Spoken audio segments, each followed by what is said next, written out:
This is step 3. Ready to put inside the oven to melt the cheese. This is our tacos.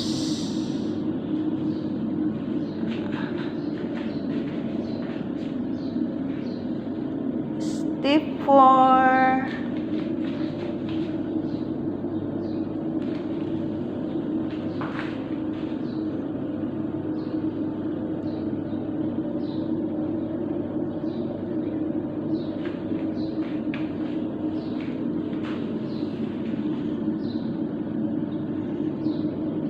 This is nice, right? Nice, delicious.